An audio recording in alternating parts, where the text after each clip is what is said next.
man's his uncle was unbelievable catcher, and he could pick it, he could swing it, and that's one of the reasons why he had a big home run at Hoover for us to win the world, or to help win the CIF title. So that being said, are you going to be a catcher?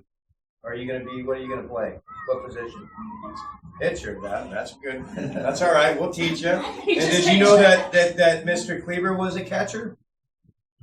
He was a catcher in college at Arizona. That's Arizona State. Yeah. So if any of you, we need catchers at Paloma High. This man, and he will teach you everything to do it. And then I will teach you pitchers, and then that's when we get together. Because if we're not on the same page, like in school, if you and the teacher aren't on the same page, you got problems, right? That's what happens with pitching and catching. Same page. So he's got to think like me, and I got to think like, and he's got to think with me, but I got to trust him. So that's when Mr. Kleber's teaching, you got to trust him because he's helping you out to get the right answers, right? Right. So pay attention. Because always school is number one, right? Yeah. All right. Okay, cool. All right. If you want to bring that up, I want to give this one. I brought some 8x10 signed for you guys, but this one is the more colored one. And since I'm Trevor's guest today, I'm going to give you the colored one there.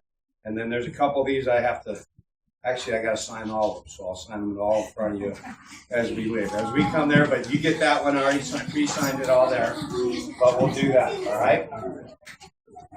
And then the kids, we got 5 kids. Okay. Yeah. All right. Hard one and a more crappy one. Who's got the most stars? Do you guys do the stars? No. No? What do you guys do? We do just that a boy. That a boy? Yeah. Who's got that many that a boy or that a girl? Oh my Lord! Oh, this guy, huh? Well, I like the confidence in all of you guys. I think that's awesome. Yeah. And then when we got 300 then we can get something from our teacher's shell. Oh, he brings in gifts. That's all right, but it's brownie points. So when you do good things and you build up them points, then you get a nice little gift, right? That's cool. Oh, we could come up with some really cool gifts. Brownies. I could help them out. Well, brownies. Oh. What, like brownies that you eat? Yeah. Oh, you guys like brownies, don't you? Yeah. I'm a Girl Scout. So do I. This is giant cookies. I know Miss Christie, we were friends growing up as well with her brother, and I didn't know she was quite the baker. So you kids are lucky to have her. Yes. She is. Well, I got a bunch in my car right now, so I'll be the judge of that. But I think I'll have a smile on my face. Yeah. The fudge was like. So, anyways, I'm going to sign these 8x10s for you guys. I'm glad I came in to talk to you all. Now, who are my baseball players in here? That's okay. Softball's good. But you guys are going to be playing. You're going to be playing baseball. You're going to go to Point Loma Little League or Peninsula, wherever. Do you have any questions about baseball, about how to improve? Yeah, let's No, just like improve, like positions. Like, okay, here's number one thing about playing sports, baseball in general. Okay, so if you're a pitcher, pitchers as I was, you have to run a lot. Because in order to run a lot, you have to have your legs strong. Okay, because when you're pitching, no matter if you're lefty or righty, when you're driving off that back leg, that's where all your power comes from. And then wherever your arm ends up, you have to have a good follow. Okay, so for outfielders, you have to have what? Speed, right? So you got to catch the ball. If it's in the gap, you have to do that. So running is always important. But before you do all the running, what's the most important thing when you play sports? Not yet. Close. No. What is the most important thing? In sports? Yeah. Before you play any sports, what is the first thing you should do? Work. No. Yes. Practice is good. What? Stretch. There you go. Stretching is very important to do that. And even though you guys are very limber, I wish I was limber like this again once. But always stretch, because then that way you have a greater chance of staying healthier instead of pulling a hamstring or whatever it may be, getting sprained, whatever, your shoulders. You don't want all these tendons to go. So always stretch, no matter what you do. If you're going surfing, you're playing softball, doing ballerina, gymnastics, whatever it may be, you guys stretch. Okay? That's the first and foremost thing you should do. Then you practice. Then you have fun. And then you can do whatever you want. Because trust me, I grew up in Ocean Beach, and I had a lot of dreams, and they do come true if you practice and you follow through with everything that you do. It's very easy. You could be president, you could be a great baseball player, you could be senators, you can be princess, whatever you want to be. And that's a good thing to do. But everybody is here. There's going to be challenges in life, trust me. But you stay focused on what you have to do, and I promise you will achieve everything. Right? So, Mr. Cleaver said that we have questions. Yeah. Let's go ahead. Trev, you have the first one. Can you tell us at what time during your perfect game you really start thinking about a perfect game? And how did your teammates act? We watched your perfect game this Oh, morning. yeah. Yeah. It was probably about the fifth inning when I went in after, it was like fourth or fifth inning, and I went in to get a bottle of water. Because usually after I come off the field, I'll go in the dugout, but I'd go in the clubhouse and get a bottle of water. And so when I went in there into the lounge to get a water, I heard the announcer saying David Wells has a perfect game going. I'm like, la, la, la, la, la, la, la, because you don't want to hear that. And so I grabbed my water and I ran out and I got in the dugout. But it was weird because my teammates during the perfect game from like the third, fourth inning till the ninth inning, I went up there and I tried to sit next to somebody. They'd get up and walk away. If I tried talking with somebody, they would turn around and walk away. They left me alone. And it was kind of eerie because I understood then that a perfect game, but you don't have, it's like the cardinal rule. You don't say anything when somebody has a perfect game because you don't want to jinx it. Okay, and that's what happened. And, I remember in high school, when I was in high school, I pitched a perfect game against Mar Vista. In my next game at Correa, I had a perfect game going again. I had 2 outs in the 7th inning, and my first baseman, Tommy Kampfnick, said, "All right, 1 more out, David. You have a perfect game." Good job, Tommy. Okay? He said it out loud. Ooh. The coach heard it, and the coach yelled out, "Tommy, if he gets a hit, you're off the team." He was going to kick him off the team. Oh, the guy got a base hit. And guess what? They kicked him off the team. But I saved the day because on the Monday, when we went back to school, I told everybody not to show up for practice. And then the coach got mad. So Tuesday, we had a game, and he called us and said, "If Tommy's off the team, we're all quitting." And he put him back on the team. So we rallied for our team. I was at that game and at the perfect game the day before, by the way, watching. That was I'm 4 years below David, but I was there, his #1 fan. Who's our second question? Yeah. Speak up loud. Talk loud. Can you tell us the story about Babe Ruth's hat. Yes, I grew up when I was in elementary school, middle school. I was a big Babe Ruth because I was a baseball fan growing up, and I played all my baseball down at Rockville, and so all my reports and all the things I did was basically about Babe Ruth. So that's how I became a big Babe Ruth fan. So I knew everything about him growing up as a kid. And you asked me a question, I can tell you what day he was born, because my son was born on the same day Babe Ruth was, February 6th. But he was born in 1895, and my son was born in 1892. So, but I just did all those things there. And in 1997, a buddy of mine told me there's a hat for sale, a Babe Ruth hat. So I'm like, cool, let me see it. So we got it from the people who owned it. And I looked at it, and I liked it, and I bought it. And I bought it for $35,000, which was a lot of money. But I just sold it a couple years ago. I just sold it. This because there was an auction. There was a Babe Ruth jersey in the paper I saw advertised. It was the best Babe Ruth jersey of all time that has ever been out.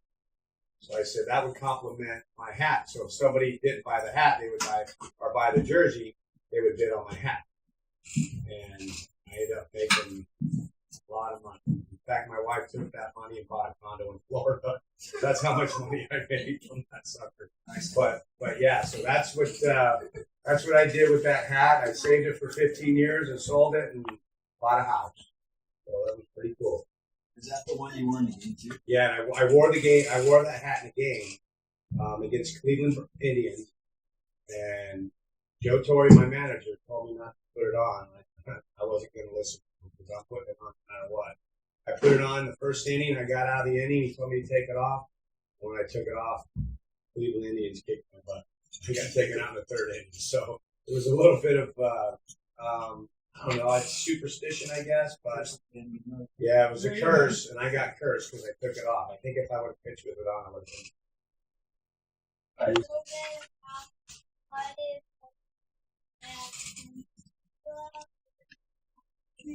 Peninsula?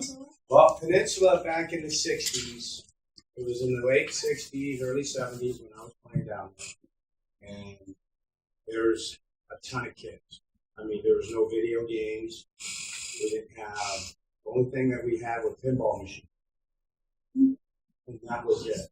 But all the kids, all we did was play every day at the Ocean Beach Rec Center that I was at, and they have that rec center at Peninsula over at Rockville. So there was just tons of kids that always played baseball. So more so now than I think, or then than there is now. But we just all played together. We grew up together as kids, and we did everything, and we all bonded very well. But that was a place for us to go. If it wasn't for Peninsula Little League, who knows where we would be today? Because it was a place for us somewhere to go and play sport. Not just baseball, but we played basketball, we played football, soccer, softball. We did all sorts of things. So Peninsula is a big part of my life. It's pretty cool. Right, next question. Number 4. Ready. My favorite player, besides Babe Ruth, I never saw him play. I just saw old clips and old games on TV. But I liked Willie Mays as a hitter. Willie Mays was one of my favorites. And when he retired, Rod Carew was one of my favorite hitters. And then Dave Winfield, when he was with the Padres, I used to watch Dave Winfield and all that. But my favorite pitcher of all time was Ron Guidry, nicknamed Louisiana Lightning, called him Gator. But Ron Guidry was a left-handed pitcher for the New York Yankees, and he's not a very big man, but he threw hard and he was determined. He was not afraid to pitch inside on hitters and make his mark. And I watched, as a matter of fact, I watched the game when he struck out 16 batters. I think it was 16 or 18, something like that. It was incredible. And I was down there on Adair Street with one of my buddies, and his dad brought me in, my buddy Danny Dre. His dad came in, his dad was a Yankee fan. He said, Ron Guidry pitching. Anytime Ron Guidry was pitching, if I saw it, I would watch the game. I'd be glued to the TV. So he was my hero. In fact, he was so much of a hero, I got a tattoo of him on my wrist. So I put a tattoo of him, Babe Ruth, and Whitey Ford. But Whitey Ford was another great left-handed pitcher. But I never got to see him play. Ron Guidry, Louisiana Light, the game. All right. One more with T. What do you look for in a high school player and any coaches be better players? The thing I look for in high school players is coordination. Okay, coordination is one step in front, if they can step and throw. But to me, it's watching how they understand the game of baseball. If they can throw, if they got a powerful arm, they can hit, they can run, but they have instinct. And if you don't have instincts, it's going to be hard to play the game. But to me, I look at all those variables of the game that you have to have. So you have to have instincts to play. You have to be able to throw with a strong arm, and strong and be able to hit. And that's just not hitting home runs, but that's hitting all over the field. Because who's heard of Bryce Harper? You've heard of Bryce Harper?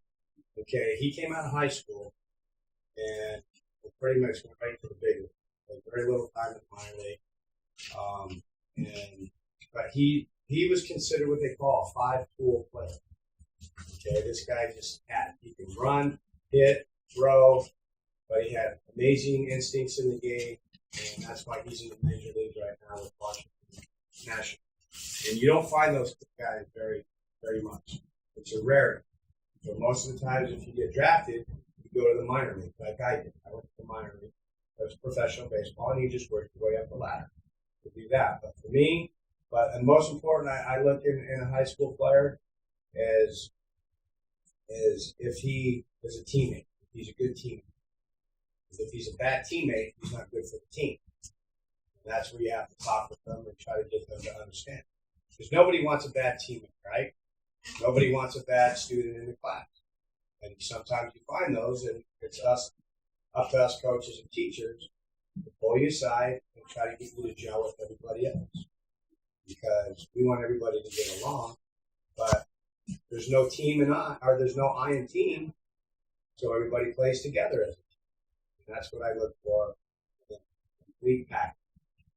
If they have it, those guys are going to be the luckier ones to go to a D1 school in college or get drafted into the major league and start their dream, which is very hard to make, but it can be done. Being catcher? Yes. Quick feet, good arm, accuracy. And when you're throwing it down the second, trying to throw out a runner, that's it. But you have to work hard. You have to block balls. You have to keep them in front of you. And that's something that Mr. Cleaver can show you guys sometime. He can probably bring up stuff on catchers and how they block balls. They spend a lot of time in their gear blocking balls and doing that. Because to me, as a pitcher, if I throw a pitch and it bounces before him, he's got to drop to his knees, keep it in front of him, because if it goes behind you, guys are going to run, right? So if you keep it in front of you, it eliminates that guy taking the next base. So being a catcher is a tough position, but catchers, I think, and pitchers are the fastest one to make it to the big leagues because they're rare. All right, guys. Want to so much. sign them up? Yes, I will sign these for you. And,